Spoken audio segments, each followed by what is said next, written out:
யாழ்நல்லூர் பருத்தித்துறை சக்தி தொலைக்காட்சி வளாகம் ஒன்றில் நியூஸ் ஃபர்ஸ்டின் திரை பரீட்சை மற்றும் குரல் தேர்வு இம்முறையும் நடைபெற்றது.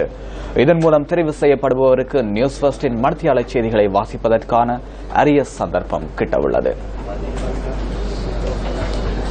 ஆற்றல்சார் இளைஞர் மற்றும் யுவதிகளுக்கு களம் அமைத்துக் கொடுக்கும் நோக்கில் நியூஸ் ஃபர்ஸ்டினால் நடத்தப்படும் திரைப்பரீட்சை மற்றும் குரல் தேர்வு யாழ் நல்லூரில் 2வது நாளாகவும் இன்றும் நடைபெற்றது.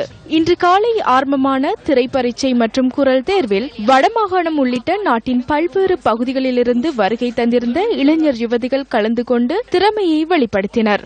அழகு முருகனாம் நல்லைக்கந்தனின் வருடாந்த மகோத்சவத்தை முன்னிட்டு அமைக்கப்பட்டுள்ள சக்தி வளாகத்தில் நியூஸ் ஃபர்ஸ்ட் முன்னெடுத்த குரல் தேர்வு மற்றும் திரை பரீட்சை என்பன தற்போது நிறைவுக்கு வந்திருக்கின்றன. நேற்றைய தினமும் இன்றைய தினமும் அதிக ஆர்வத்துடன் பெருந்திரளானவர்கள் இதில் வந்து கலந்து கொண்டிருந்தார்கள். இன்றும் நேற்றும் முன்னெடுக்கப்பட்ட குரல் தேர்வு மற்றும் திரை பரீட்சையிலிருந்து நாங்கள் இருவரை தெரிவு செய்திருக்கின்றோம். அதில் ஒருவருக்கு இன்று மாலை சக்தி எஃப்எம் ஊடாக மணித்தியால செய்தியினை வாசிப்பதற்கான வாய்ப்பு கிட்ட இருக்கின்றது. அதேபோன்று திரைப்பரீட்சையிலிருந்து தெரிவு செய்யப்பட்டவருக்கு சக்தி டிவியில் செய்தி வாசிப்பதற்கான அரிய வாய்ப்பு கிட்ட இருக்கின்றது. ஆகவே தொடர்ந்தும் நியூஸ் ஃபர்ஸ்டுடன் இணைந்திருங்கள். அந்த திறமைசாலிகள் யார் என்பதை நாம் அறிய தருவோம். நியூஸ் ஃபர்ஸ்ட் செய்திகளுக்காக சக்தி வளாகத்திலிருந்து எஸ் கிருஷாந்த் ராஜ்.